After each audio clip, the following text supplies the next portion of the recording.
Thank you all for coming. Hare Krishna. Hare Krishna. Oh my God. Actually, we usually say it during the fire sacrifice, but you mean the lecture that we usually give to the... Do you want to do it here or start before? I know, you do it here. Well, where's the devotee who's taking initiation?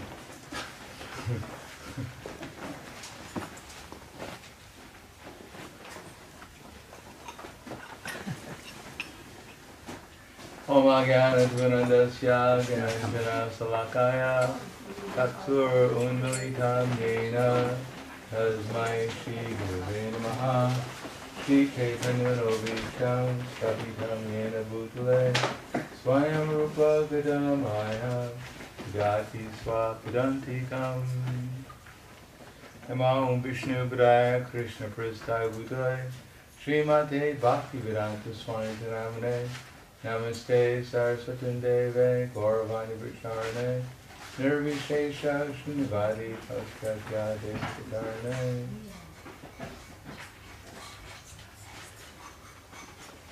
Hare Krishna.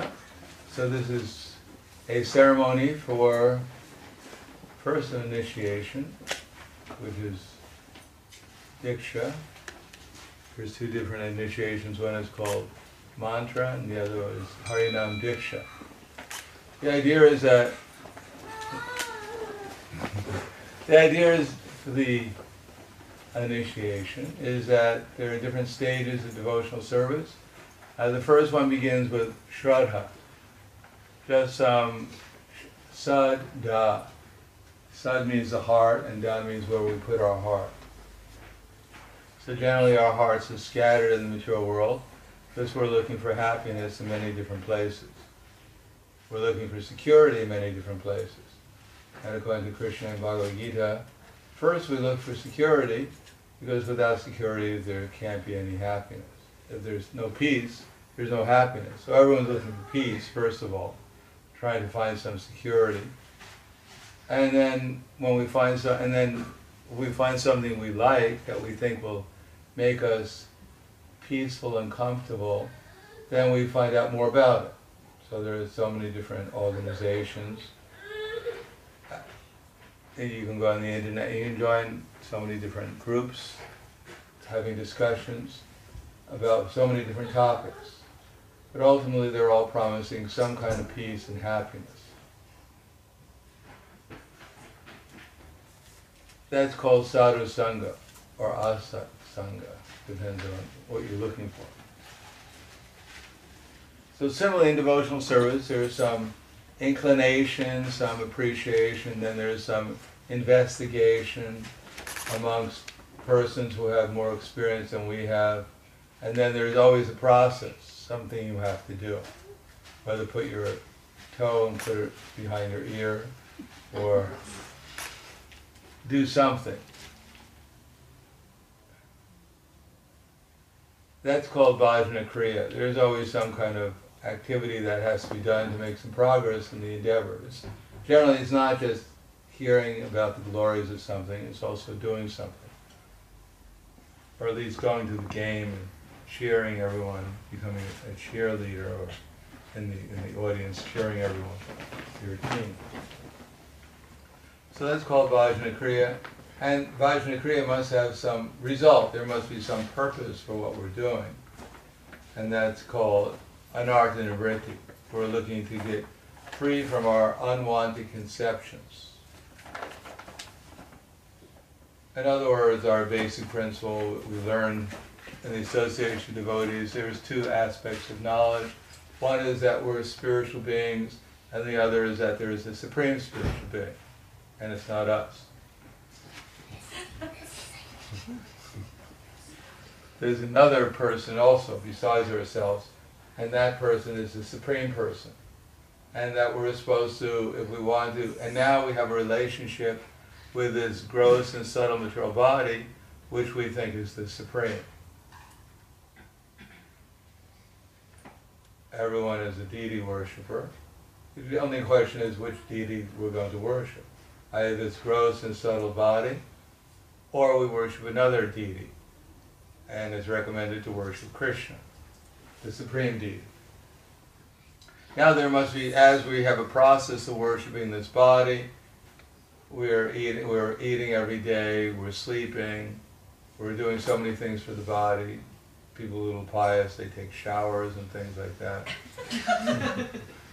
So there's different ways of serving the deity. Other people, they put razor blades through their, through their cheeks or something. But it's all to decorate the deity. Yeah, there are different types of devotees of our deity. Some people will appreciate if you take a pen and put it through your tongue, then they'll think the deity has become more worshipable. So everyone is trying to make their deity worshipable, and they're worshiping the deity also, and trying to get some other followers, devotees, for the deity.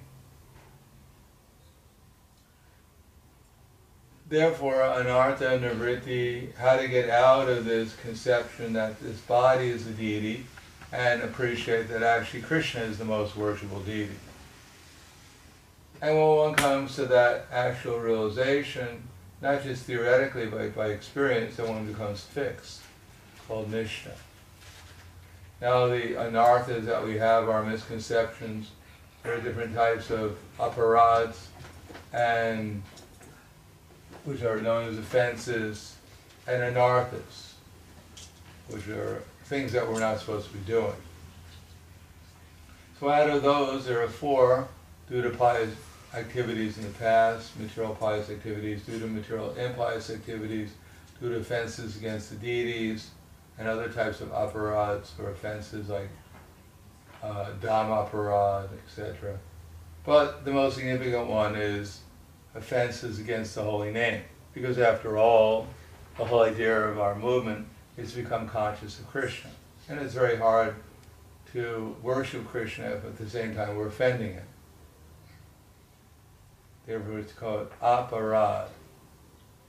So Radha is called Srimati Radharani, and against Srimati Radharani, things that Srimati Radharani would not want us to do. And there are 10 offenses. So the whole idea, of course, we may take it in a negative way, but the idea, there's also a philosophy not only about the 10 offenses, there's also a philosophy about how to chant nicely. In other words, the offenses could be seen positively also, just like we're not supposed to blaspheme the devotees who have dedicated their lives in propagation of the holy name of the Lord. Instead, we should think positively about them and appreciate them. Bhakti means love, and there's enough criticism going on, we don't have to participate. We don't have to worry. If we miss out on criticizing someone, they won't get the full criticism they deserve. We don't have to worry about that. Everyone will get the full amount of criticism that they deserve, even if we don't participate. Instead, if we add a little bit of appreciation or even a bit of assistance, that would be rather unique in Kali Yuga. Anyone is bothering to do something so strange as that, to actually appreciate someone. Therefore, the actual offense could be, we should assist the devotees who have dedicated their lives in propagation of the holy name of the Lord.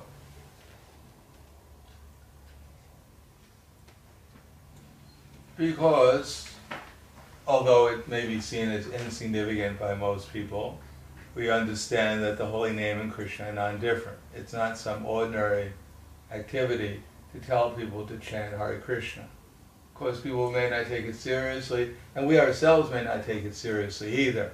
We may not have realized very much about what is the actual value of the holy name. We may take it as something like another sound vibration, which is a little unusual, because you can keep on chanting it, and the result is that you don't get so much tired of it, if you bother chanting it at all. Otherwise, even those who don't really chant very seriously, they keep on chanting for years too. They don't try and chant anything else for years, and even if you don't chant it very nicely, how long can you do it? Mickey Mouse, Donald Duck, Mickey Mouse. You can only do it for a few minutes and then you get disgusted.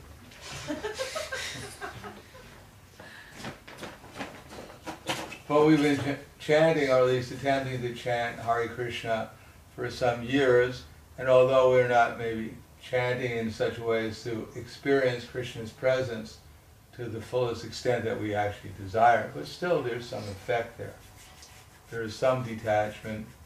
Otherwise, how is it possible that the devotees could actually follow 4 of the principles, or at least 3?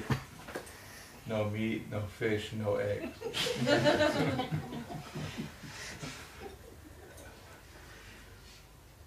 But generally speaking, the devotees at least aspire to follow all 4 of the regular principles. Because of the power of the holy name gives us, we're able to at least remain something above the influence of the material nature. Therefore, we want to assist those who are giving people the holy name. And actually, all we can be is assistants. No one is the supreme deliverer of anyone. The attitude of being an assistant is actually the attitude we're trying to cultivate, not the attitude of being the dominant person. The second offense is to consider the names of the demigods like Lord Shiva and Lord Brahma to be equal to or independent of the holy name of Lord Vishnu. Of course, we don't believe in Vishnu. We don't believe in Shiva, most of us. We don't believe in Brahma. We hardly believe in Vishnu. Therefore, for most of us, it doesn't really matter whether Krishna is better than Shiva or Brahma. Either, any one of the 3 is alright with us. Because none of the 3 have much of an influence in our lives anyhow. But we usually take someone else. When we eliminate Lord Shiva and Lord Brahma, usually it's some rock star, a movie star, or some big professor at a university. We take them as predominant, or some political leader. So that we have more of a problem like that. And ultimately it's our influence of our mother and father. They say, don't worship Krishna. Yes, no worries. So we don't accept either the demigods or Lord Shiva as being very prominent, but we accept someone who's even much more insignificant is dominating our lives. We may not recognize it, but all these voices telling us what to do, they're all instructions coming from our Shiksha gurus, materialistic Shiksha gurus, who taught us since our birth what to do and what not to do. Eat this, Johnny, or you're going to starve. Yes. Remember, they're starving India. Eat your peas. Don't chant Hare Krishna. Your hair will fall out. You'll become a member of a dangerous cult. Yes. We won't love you anymore. No. So all these voices in our head, we don't know where they come from. They may come from past lives too. It's not like only this lifetime. We've had millions and unlimited numbers of people telling us what to do and accepting their authority. But ultimately we have to develop some faith that Krishna knows what he's talking about. It may take some time to accept Krishna's words, but first of all we have to hear them. Just to accept that Krishna is better than Shiva, Brahma, or better than my music teacher won't do us very much good. We actually have to find out what Krishna has to say and then follow it, and then we'll develop some faith. We'll actually get some understanding. And then we'll see how Krishna's instructions are superior to everyone else's. And the third offense is to disobey the orders of the spiritual master, consider the spiritual master to be an ordinary person.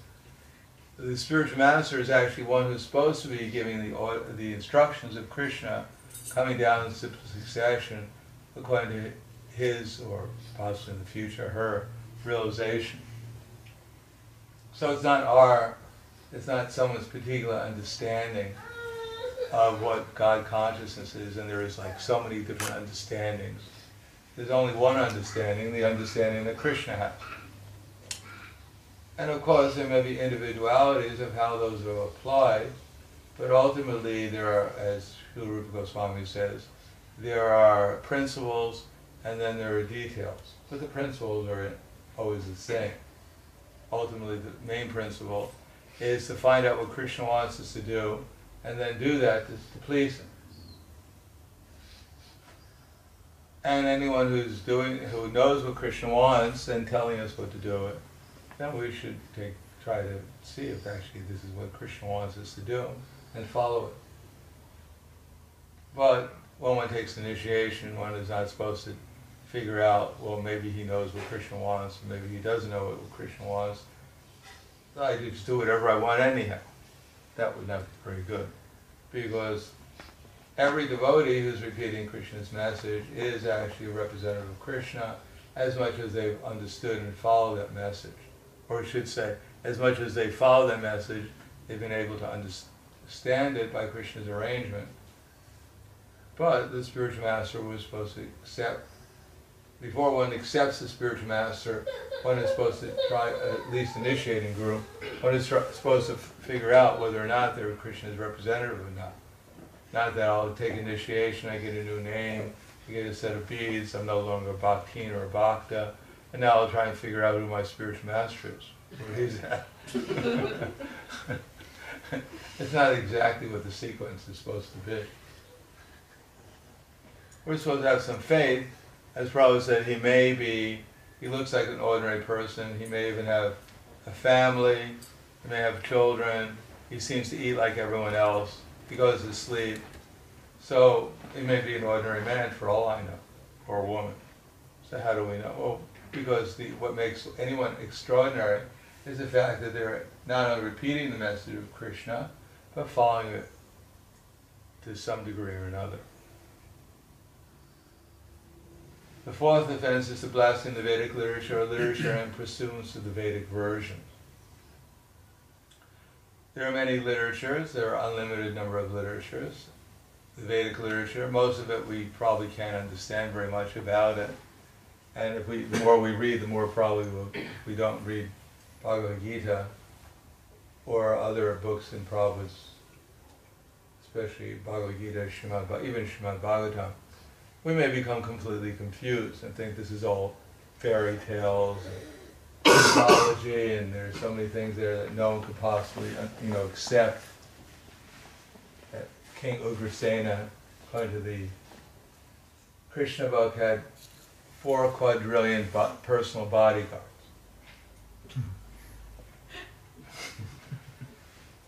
Which is quite, you'd have to wonder about King Ugrasena. He must have been pretty paranoid.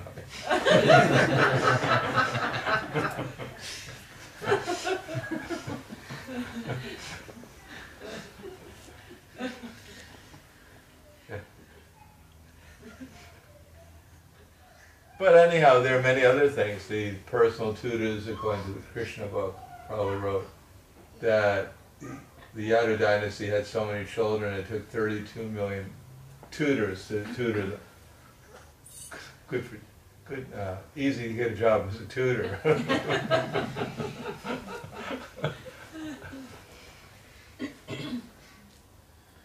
But this has nothing really to do with our advancement in Krishna consciousness, especially if we try and figure it out with our tiny brains and try and figure out how is this possible. That's our first thing, oh, this is just an exaggeration. But then again, it's not, we have to go back to the basics, namely, what is the level of our actual present realization? Like, am I identifying myself with this body and my mind? If I am, and the fact is that I'm not changing as my body is changing, then why should I think I know anything? I don't even know who I am. I have no idea how this control nature is working, because I'm not working it at all. So whether King Ugrasena had 4 quadrillion personal bodyguards, or 400 million quadrillion personal bodyguards. It makes no difference to the fact that I'm an illusion. It makes no difference to the fact that I really don't see what's going on here. How the sun is moving in its orbit, how I'm eating food and digesting it, and assimilating and eliminating it, the unnecessary parts. I don't really know what's going on. I'm just surrounded by millions of people who claim they know what's going on in the name of science, who are more or less espousing science fiction for the most part. They can put two elements together, or a number of elements, and produce a certain effect, but they don't know where the elements came from, nor do they even understand who they are. They just make some fireworks and everyone gets impressed. Therefore, we don't blindly accept the Vedic literature, and we don't blindly reject the Vedic literature. We try to understand whatever we can understand according to our present circumstances, so we can apply it to become free from illusion and gain some spiritual realization. Therefore, in Bhagavad Gita, in the 2nd chapter, for instance, Krishna says, stop contemplating the objects of the... Well, he doesn't say stop. He just says, if you contemplate the objects of the senses, then you'll develop attachment, and from there lust will develop, anger will develop, delusion will develop, forgetfulness will develop, loss of intelligence will develop. And we'll wind up in a material conception of life doing material activity. So we can just take that and see if it works or not. Or if we can do the opposite, we can stop contemplating the objects of the senses and see if I gain actually more, if my anger subsides, my greed subsides, my delusion subside, my forgetfulness subsides, my loss of perspective in Krishna consciousness subsides, whether I actually make progress just by giving up, looking at the objects and trying to enjoy them, or making plans even to enjoy them, or imagining that one is enjoying them. So to give up the world of imagination, Krishna proposes, and we can try it for a little while and see how we feel. It doesn't mean that suddenly, oh yes, now I feel great, there must be 32 million tutus. No, we'll still be beyond, it's still beyond our conception. But we try to not accept or reject things just based upon our sentiment. We just put them aside and try to do something practical for our own personal advancement. And then the 5th offense, Lord, consider the chanting of Hare Krishna to be imaginary, the glories of chanting Hare Krishna to be imaginary, or to give some interpretation of the holy name of the Lord. Well, according to our Shastra, the holy name works because it's Krishna. But because people don't accept Krishna, therefore they'll give a million different interpretations why these people are chanting Hare Krishna. For instance, there was one devotee, he was Kolavekar Sridhar. He was so poor, he had a banana patch. He was growing bananas in Bengal. But there were bananas everywhere. I mean, you don't have to buy bananas from anyone. They'll fall on your head if you walked over. But somehow or another, he was trying to make a living selling bananas, so it wasn't a very opulent living. He was living in a straw hut without any roof, and just chanting Hare Krishna, whatever bananas or banana skins or banana leaves he could sell, banana flour. That's how he ate. I guess he ate a lot of bananas too. But all day and all night he would be chanting Hare Krishna. But at night when he was chanting Hare Krishna, he would just disturb everyone in the surroundings because they were trying to get to sleep. So they thought the reason what he was doing at night was not chanting Hare Krishna. They thought he was howling out of hunger. because he wasn't worshipping the goddess Durga. Therefore, due to hunger pains at night, he would be howling because he wasn't making enough money to eat properly. So that was their interpretation of why he was chanting. And other people may have some other interpretation. There was one poet who said the effect of chanting is that it's just like hyperventilating. It gets you high because you're hyperventilating when you're chanting. But we say that actually Krishna is not different from his name, and according to the level of chanting that we're performing, sometimes nam aparad, sometimes nam abas, clearing stage, nam aparad, offensive stage, sometimes nam abas, clearing stage, and sometimes when one is more elevated, shuddhanam, bhavanam, premanam. But the more one can come to the platform of chanting without material conceptions, that's one thing. And then even above that, chanting with some actual desire to engage in Krishna's devotional service. It's not a question of just trying to avoid offenses or trying to avoid our material conceptions. It's actually developing some desire to actually engage in Krishna's loving service. That is to actually experience Krishna's presence, the devotees' presence of Krishna, and their exchange of love. So we can experience that. Otherwise, there's no question of engaging in a loving service unless we experience the love of the Krishna and his associates. That's the only thing that's going to awaken our feelings of love. It's not just going to generate out of nothingness. I'm just going to love the void. And we have to become conscious, actually conscious of Krishna, or Krishna has to reveal himself, his devotees have to reveal themselves. Otherwise, there's nothing to love. We can't love something we're not aware of. And unless Krishna and his devotees reveal themselves, his eternal liberated souls, then we can't develop, our love won't be invoked. There's nothing to invoke the love. Therefore, we're praying that in spite of whatever disqualifications we may have, that please kindly engage in your loving service. Please reveal yourself, Jagannath Swami, Nayana Patagami, Bhavatu Me. Please reveal yourself so they can actually experience Krishna consciousness. So we're begging them, we're praying to them. The Hare Krishna mantra is a prayer that Srimati Radharani and Krishna and their associates will reveal themselves to us so that we can actually engage in the loving service. Of course, we have to make some effort to engage in their loving service. Otherwise, why would they bother revealing themselves? So but that engaging in service, for instance, spreading the Sankirtan movement, doing what's Chaitanya Mahaprabhu's Sankirtan movement, it culminates in actually developing a desire to engage in Krishna's loving service. So Chaitanya Mahaprabhu not only tried to spread the Sankirtan movement by going on a Harinam and preaching and instructing the devotees and did so many services, serving out prasadam to the devotees, but he also developed love for Krishna by hearing and chanting about Krishna. He was just not giving out the holy name, but he himself was wondering, what is this all about? What is the holy name? Or as Prabhupada said, they're going on book distribution, and then someone comes up to him and says, it's nice you're selling these books, but what's in the book?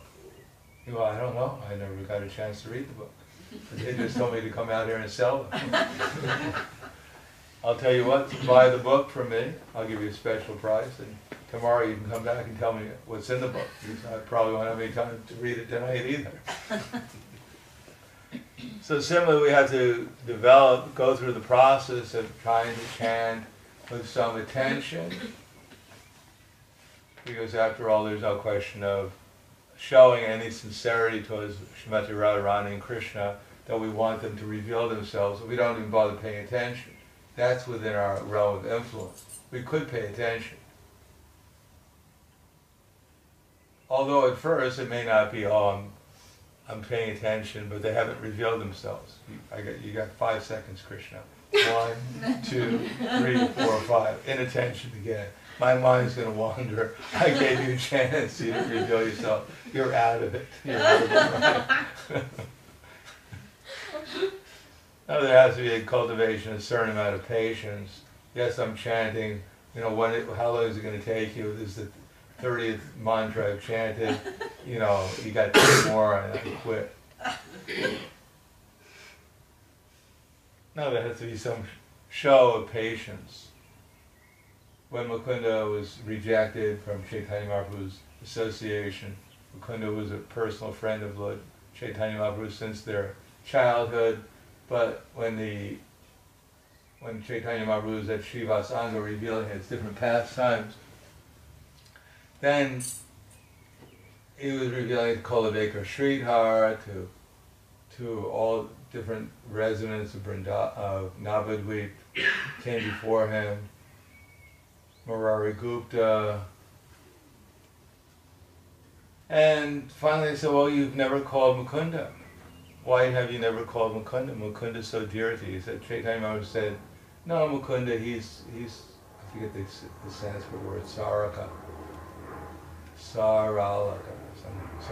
Saralika. That he just goes here and there. Sometimes he's a Vaishnava and he's with the devotees. He goes to the Mayavadis, he becomes a Mayavadi. He goes to the yogis, he becomes a yogi. He's all over the place. I don't want to see his face. So everyone was shocked, you know. And Mukunda was outside and he was also shocked. So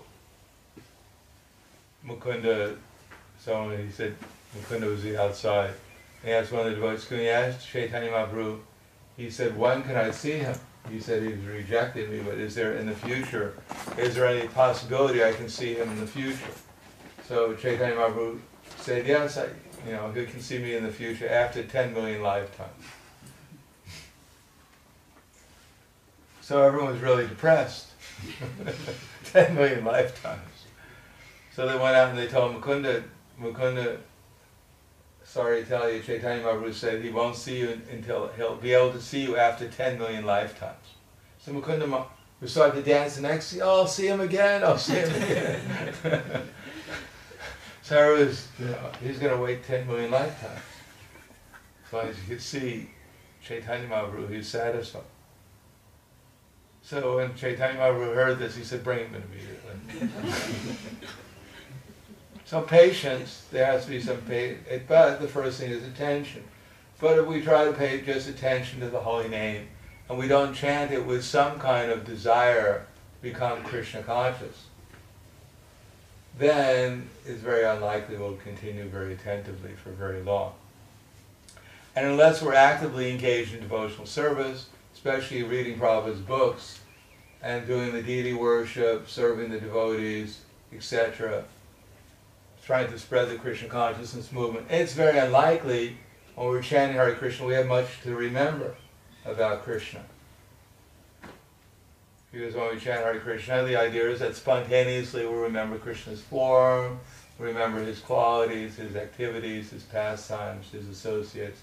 But if we don't engage in devotional service very seriously, we don't regularly read Prabhupada's books, we don't go on Harinam, we don't actually engage our energies in Krishna's service, then we won't remember so much of it. Even when we attentively chant, there won't be anything to remember. We'll look for our Krishna bank account. Well, it's empty. There's nothing there. Of course, there's something there, but we may have to chant longer and more attentively for it actually to invoke it.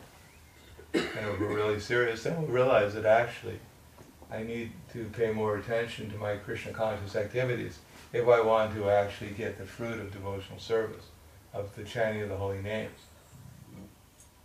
So it's a science, it's not imagination, nor is it subject to interpretation, but we have to follow the science to actually get the result. And the seventh offense is to commit sinful activities on the strength of chanting the holy name. Of course, this is more common than we think, because being attracted to the illusory energy, we don't always pay we're not always so strict in exactly what we're thinking, what to speak, or what we're doing. And sometimes we think, well, that's all right, I'm a devotee, so I may do so many foolish things, but ultimately my chanting will protect me. At least I'll get a free ticket to the heavenly planets, take a vacation, then I'll come back and start chanting again.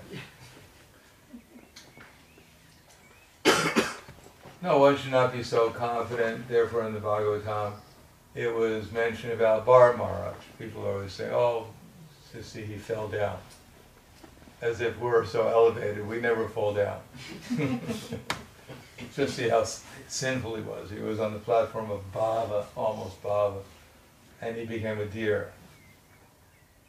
And we ourselves were so pure that we'll never become a deer. We'll become at least a cow.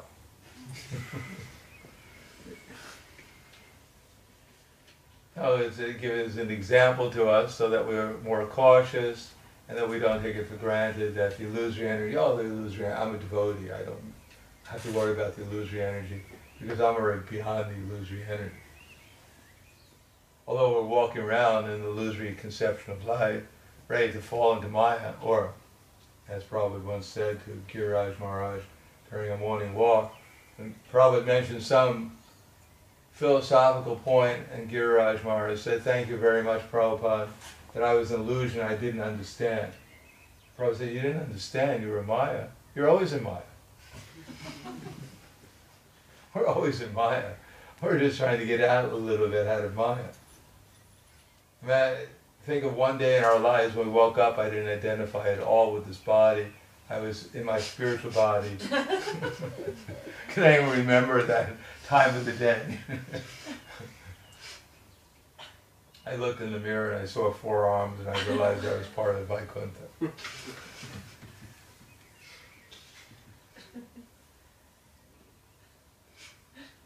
No, we're always in Maya. The question is when we're going to get out of Maya. So we shouldn't be so confident that I could play with Maya and everything was going to be all right because the Holy Name will protect them.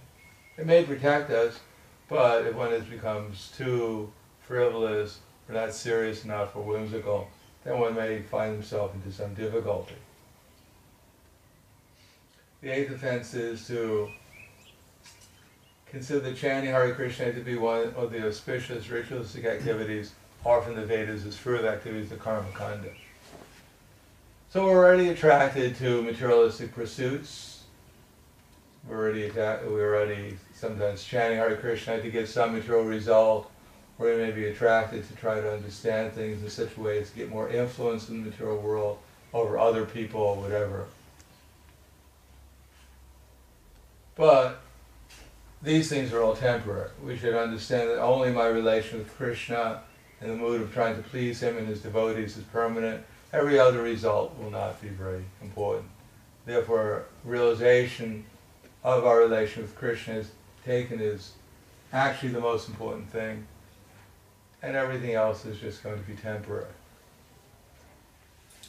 9th offense is instruct the faithless person about the glories of the holy name.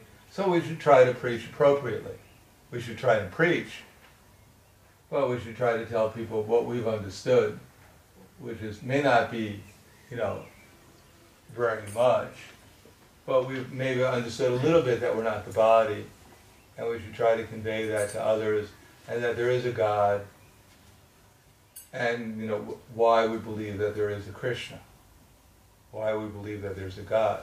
So to convey that knowledge to others, and not only to the innocent people, but we're also trying to convey that knowledge to everyone we meet.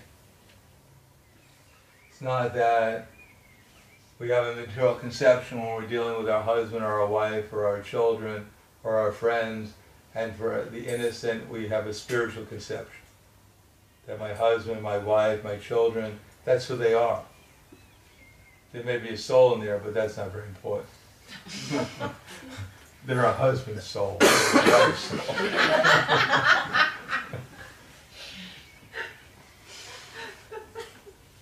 No, actually, none of us are these bodies, and as we're not aware of who we are, we're not aware of anyone else is.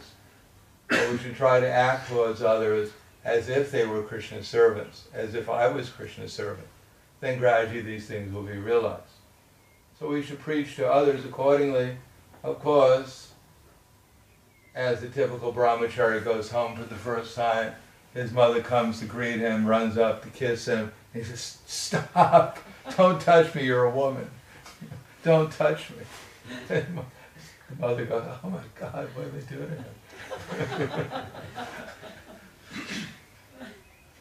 So we have to then, for then on in, it's war between the Hare Krishna movement and the family. So we have to learn how to preach to people appropriately so that people are actually become favorable. Of course, we shouldn't compromise.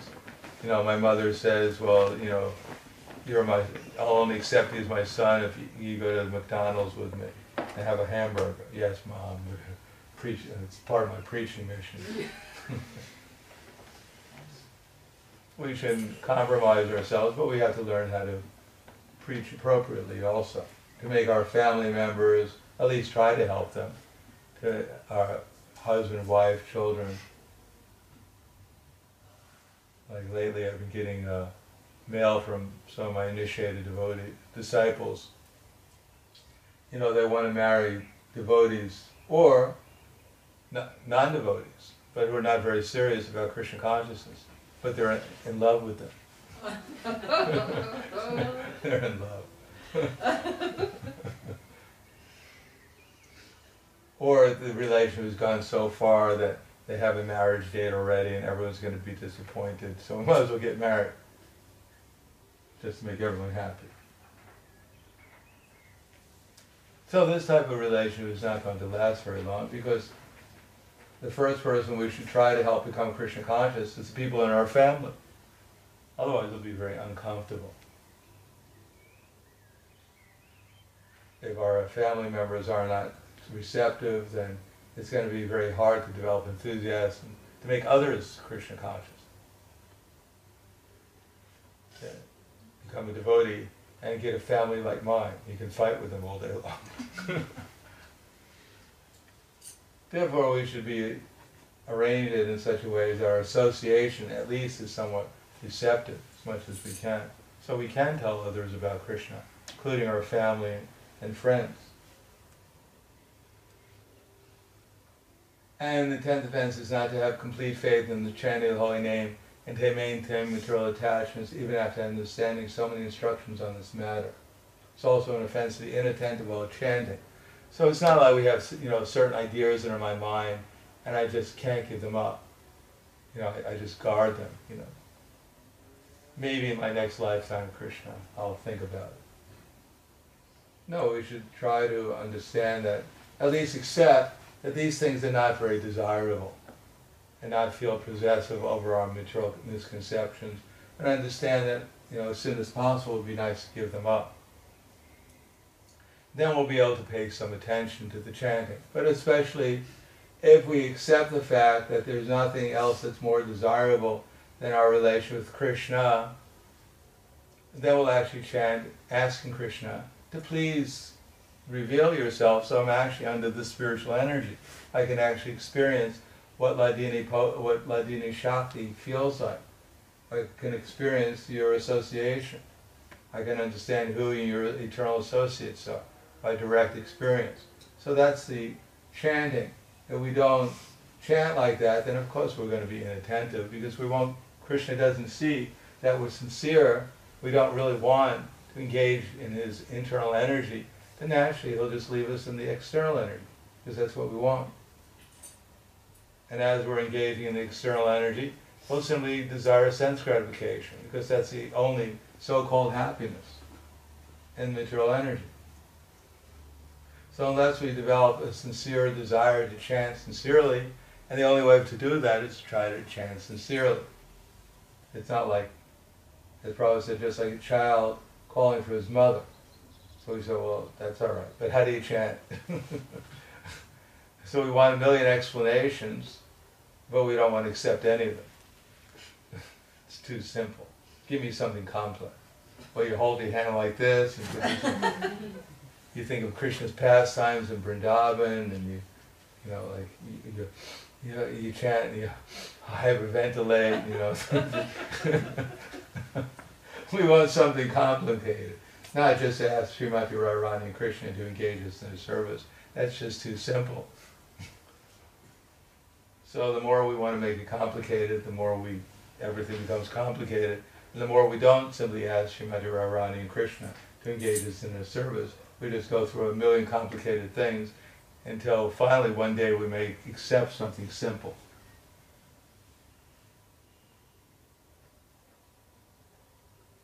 In any case, so these are the 10 offenses in this particular perspective on them. There's unlimited perspectives.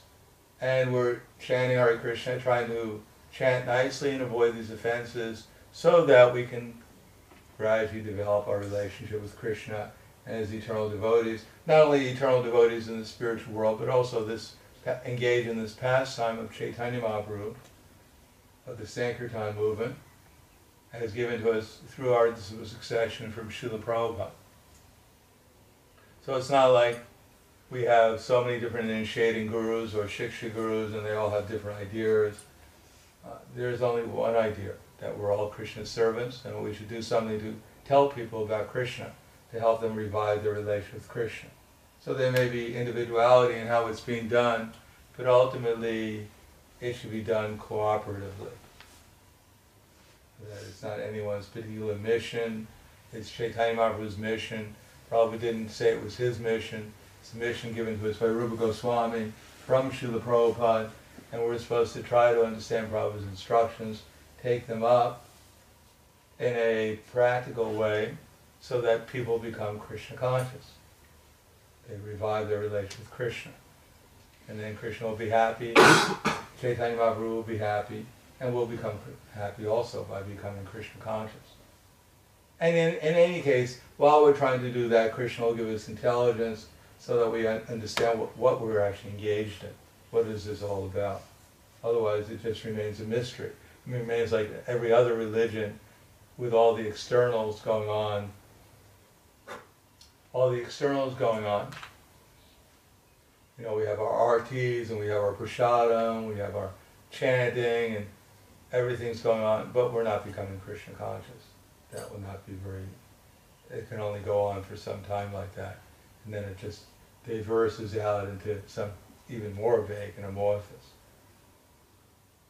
You know, we have all different varieties of movements and this and that, as if Chaitanya Mahaprabhu's mission is to establish Hatha Yoga or to establish, you know, all kinds of counseling and all kinds of this and that.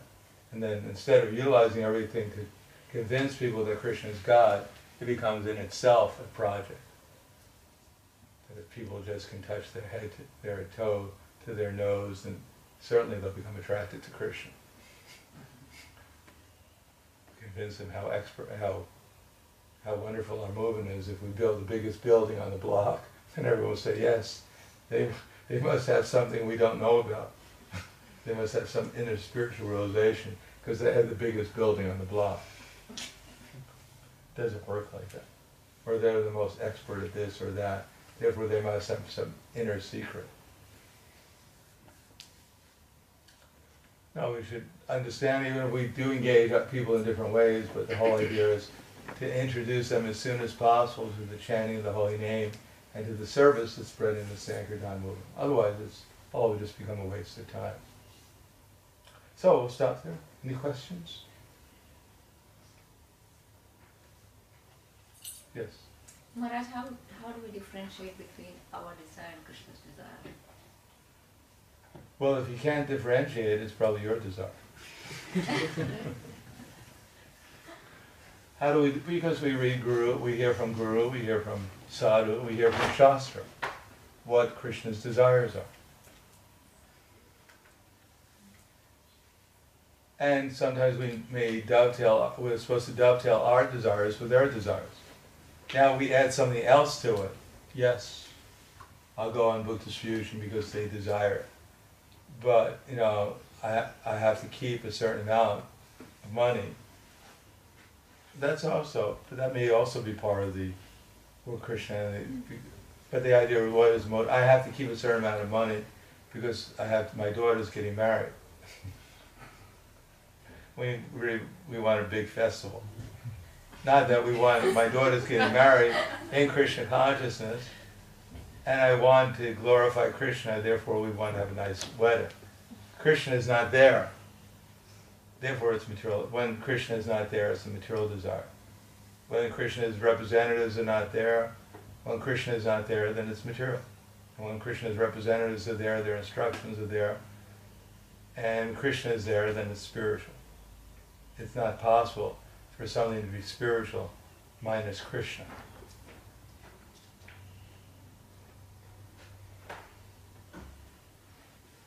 And nor minus Krishna's representatives. We're not going to get Krishna without his representatives.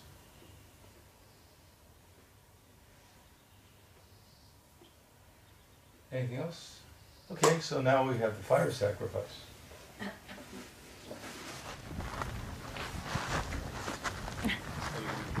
What is this, in case somebody gets hungry? Yeah. What do we have kid for you? Is that part of the ceremony?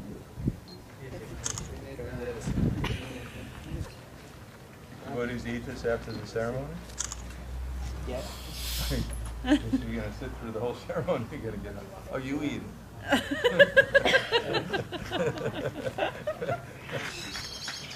So we have two things here. Which one is what is that one for? This one, No, that one. What is this? All this paraphernalia for? this after finish. There's one before and one after. Yeah. Oh. And who's the main coconut here?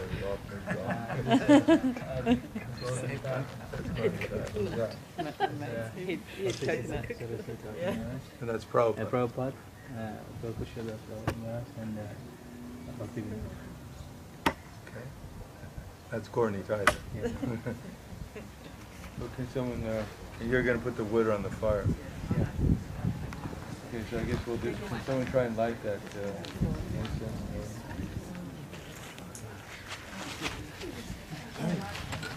Oh, I think we should start with Atman.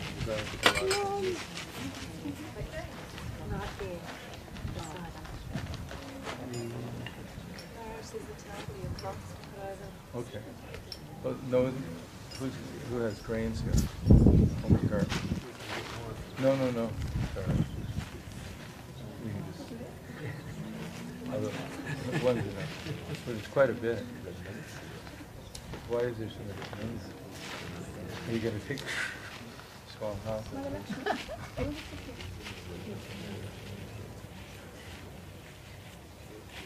You got it? Bell. Got a bell? Yeah.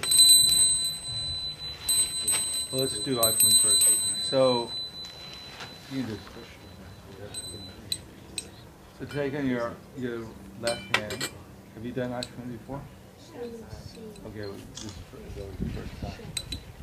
Your left hand, take the Atman handle, this little spoon, your left hand. Put 3 drops of water in your right hand and sip it.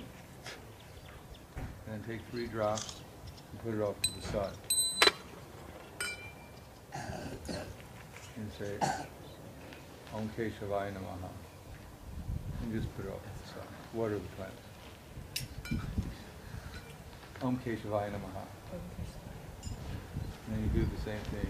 Then I'll say, Om Pavitra Pavitra Va Savarva Vastam Kutopiva Yak Smaret Pundarikaksham Sabhyayantara Suchi Shri Vishnu Shri Vishnu Shri Vishnu. And we do it again. Same thing. Om Madhavaya Namaha.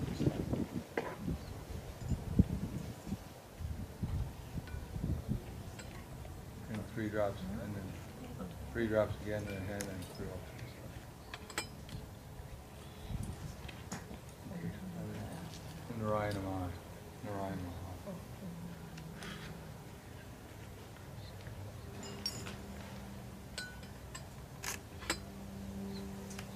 Om Pavitra Pavitra Va Savarvastam Kadopi Va Yaksmarad Pundarikaksham Sabhyayantara Suchi Shri Vishnu Shri Vishnu Shri Vishnu. This is usually the time the Prabhupada gives a lecture, by the way. But anyhow, change it a little. Now why do we offer this?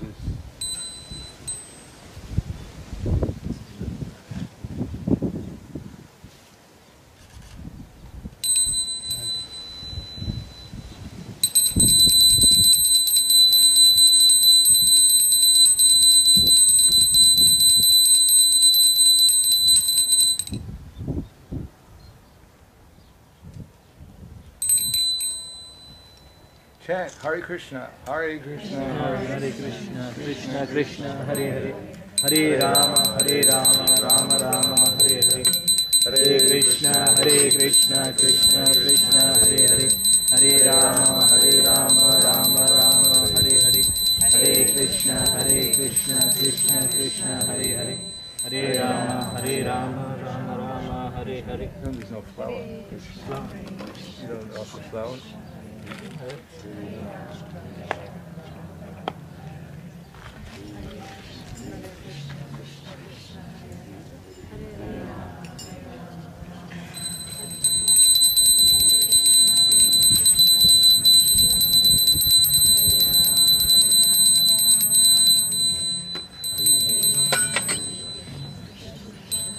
Running.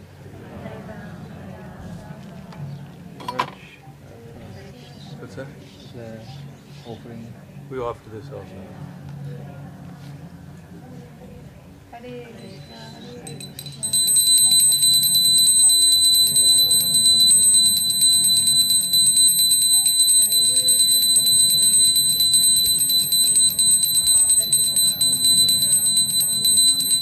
What about the kitchen?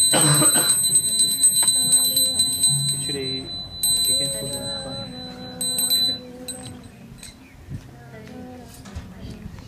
What happened to our songbook? Oh, in case I forget one of the words. What happened to our songbook? We forgot to bring. Do we have the songbook? No, sorry, don't. I can think of. Okay. Yeah. Where is it? Yeah, go ahead and give it. Just like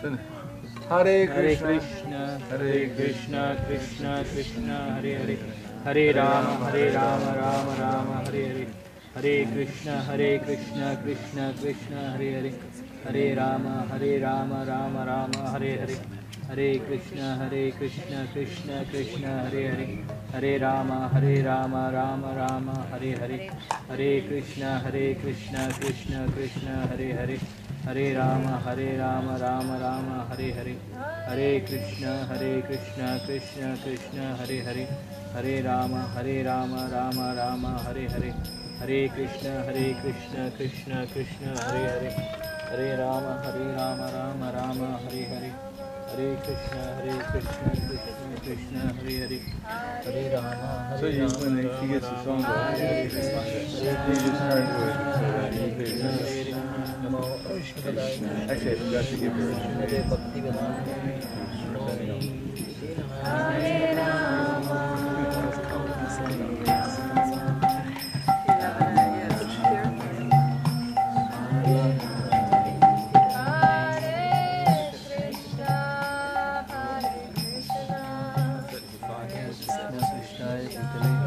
Srimate Bhakti Vedanta Swami Niti Namine Saraswati Deve Gaurani Pracharane Devishesha Shri Adi Bhakta Shishmatarane. So first thing is to, do we have a picture of Prabhupada somewhere? Oh, we should have a picture of Prabhupada. Yep, I'll get it. Yep. Yeah.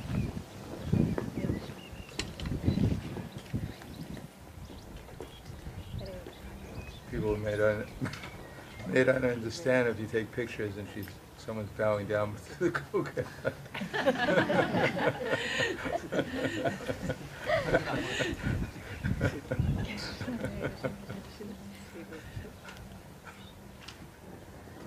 Maybe some of the islanders will appreciate it.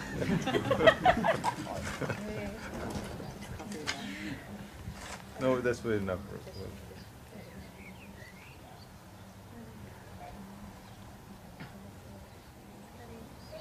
just any picture.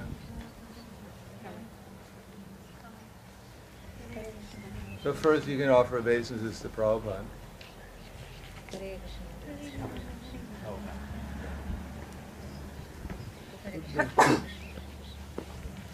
And then you can offer obeisances to me. One thing about these beads is that these are big enough for your hand. These are not. Still a little small. Yeah, right there. Yeah. Just the legs. Okay. Facing this way. Cool. Okay. Out loud. You have to say the mantra out loud.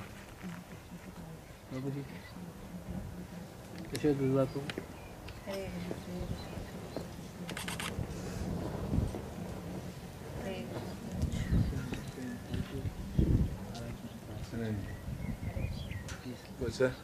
You're chanting mantra. Yes. And then you bow down to me.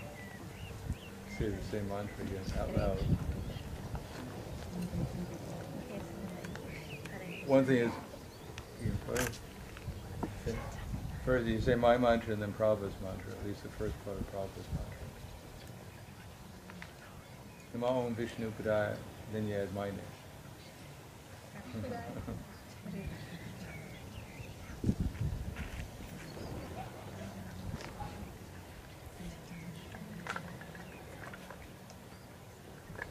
And then you say Prabhupada's mantra.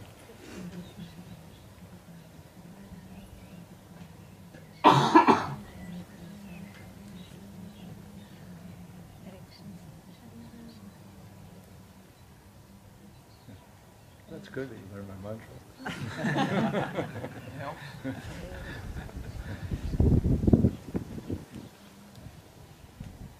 So when we chant these mantras, especially even when we bow down to our spiritual master and we say Nama Om Vishnu Padaya, it should be said out loud. It's not a secret mantra. At least we should be able to hear it. Otherwise it just becomes another ritual. So what are the four regular principles? No intoxication, no gambling, And how long will you follow them for? Oh, that's good. And how many rounds do you chant a day? At least 16. You can chant more if you want. Also, we're asked that, according to a GBC resolution, which is sometimes obscure, but it says one of the obscure resolutions that I bring up. We should follow the authority of the GBC and also the other authority structure. Is that right? That's a tough one. That is, our system is that the GBC is supposed to be following Srila Prabhupada's instructions. And the representatives, like the temple presidents, they're also supposed to be following the Prabhupada's instructions. So if there's some doubt, then there's always some line of appeal, like in court. So we think something's wrong with the instruction, we can always appeal to the higher authority. So it's not like blindly following. We don't blindly do anything, we're supposed to do it with some knowledge. Is that right? Okay. So your new name will be Chitra Devi Dasi.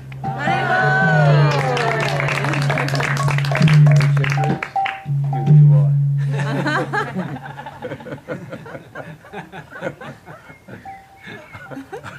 I was hoping you would know.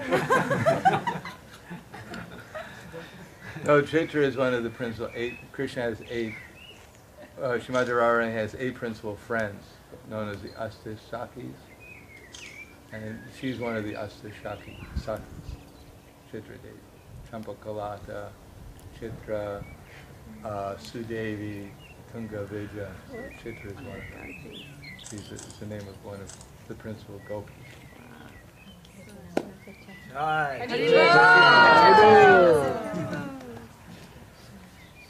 Okay, so let's start with the. You also get a beat that.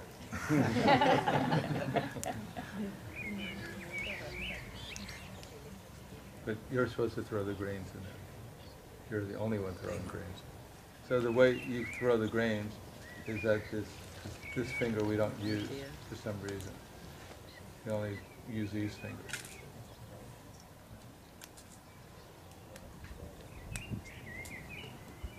So you put a little and you go swaha when we say swaha, and everyone can say swaha too. And everyone can repeat the mantras, and you'll take care of putting in the wood, but not too much so we don't burn.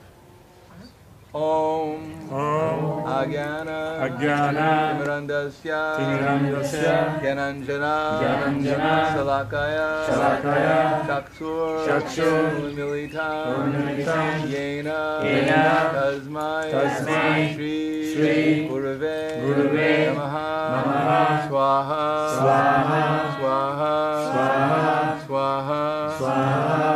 You can hold the book in such a way as we can see it.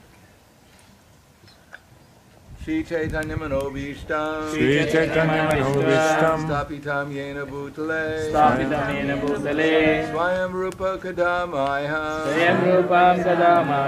Dadati Swapadantikam Swaha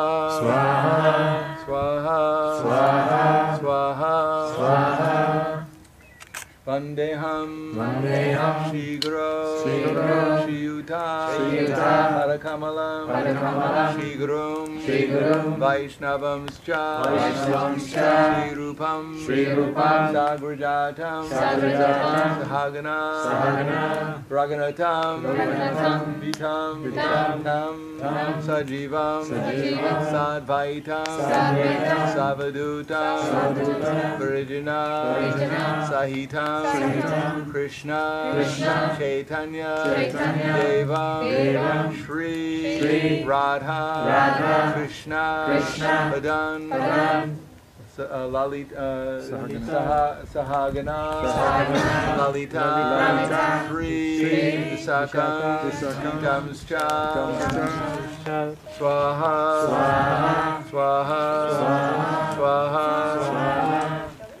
Namah Om Vishnu Padaya Krishna Prestaya Bhutale Srimate Bhaktivedanta Swami Iti Namane Namaste Saraswate Deve Gauravani Charane Nirvishesha Nivadi Paschatya Desatarne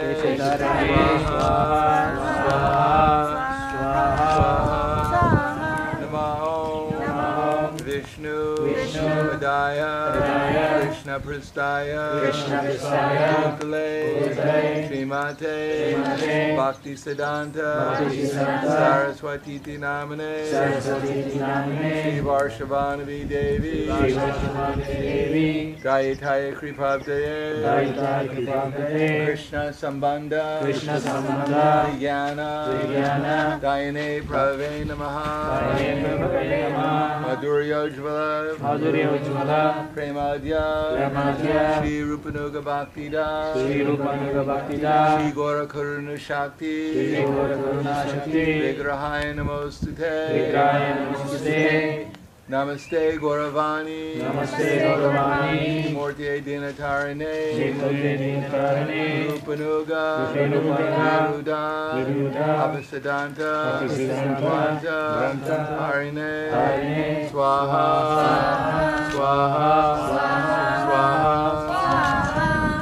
Namo Gorkasharaya Shadvairagya Murte Vipalamba Sambode Padambo Jaya Hey Namaha Swaha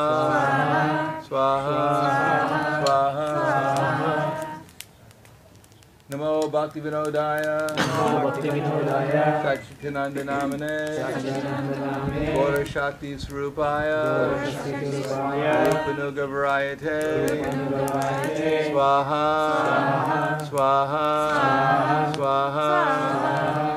Namo Gora Vir Bhava Bhumes Tvam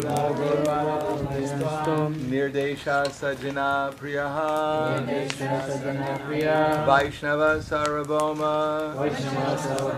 Shri Jagannathaya Te Namaha Swaha Swaha Swaha Vanchakapa Trubhyasya Kripa Sindhubhyeva Cha Patitanam Pavanebhyo Vaishnavebhyo Namo Namaha Swaha Swaha Swaha Namo Mahabharanaya Krishna Prema Pradayate Krishnaya Krishna Chaitanya Namane Gurati Namaha Swaha Swaha Swaha Panchatattva Makam Krishnam Bhakta Rupa Srupakam Bhaktavatara Bhaktyakam Namami Shakti Bhakti Kam Swaha Swaha Swaha Hey Krishna Sindho Dinabando Vidapate Gopesha Gopika Kanta Radha Kanta Namostute Swaha Swaha Swaha Jayatam Surato Pangur Avamanda Matiragati Matsara Swapadam Bojo Radhamadana Mohano Swaha Swaha Swaha Divya Vrindara Kalpadrumada Srimad Ratnagara Singhasana Stau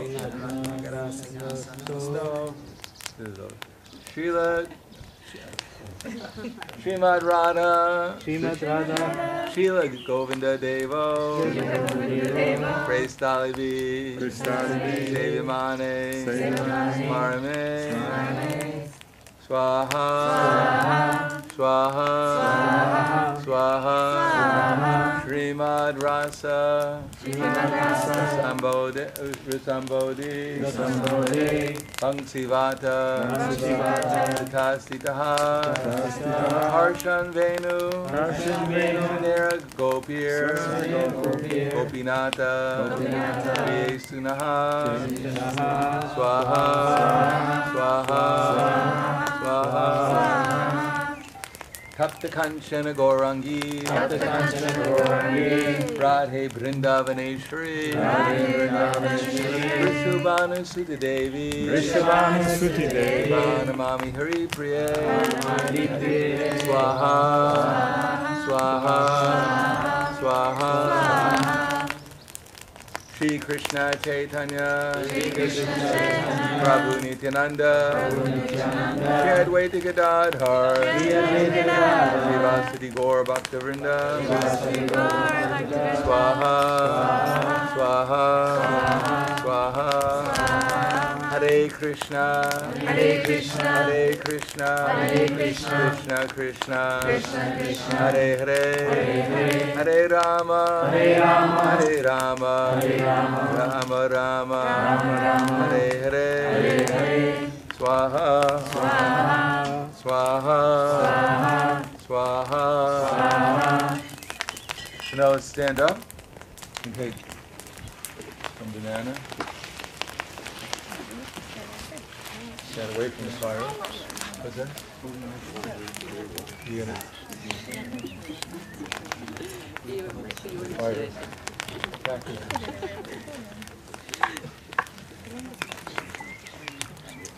You're gonna put that in? Yeah. What's that? Om Purnama. Do you say something before you put it in? Yeah. What do you say? Purnauti. Okay, you can say that. It will be well for me.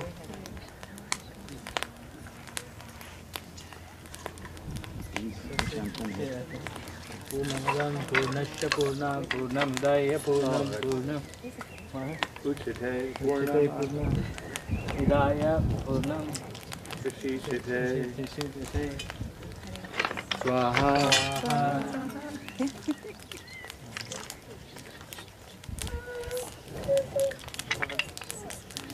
So with a banana like this between your hands. Namo Brahmane Devaya. Namo Brahmanya Devaya. Go Brahmana Hitaya Cha. Go Brahmana Hitaya Cha. Hitaya. Jagaditaya. Krishnaya. Govindaya. Namo Namaha. Now put these banana on the top.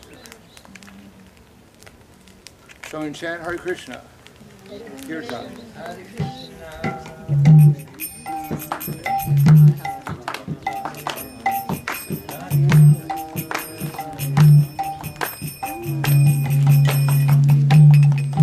Hare Krishna, Krishna Krishna, Hare Hare. So now you walk around. Hare Rama, Rama Rama, Hare Hare.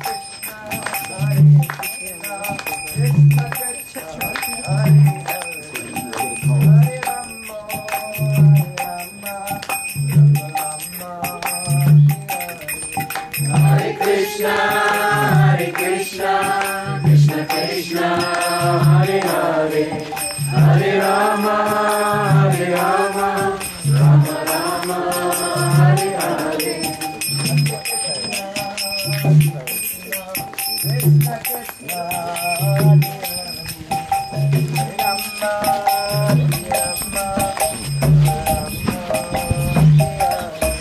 Hare Krishna,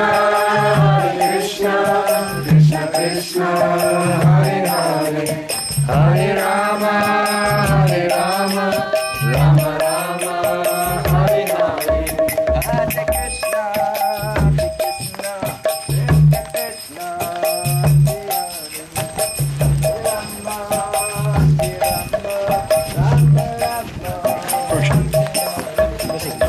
Krishna Hare Krishna, Krishna Krishna, Hare Hare.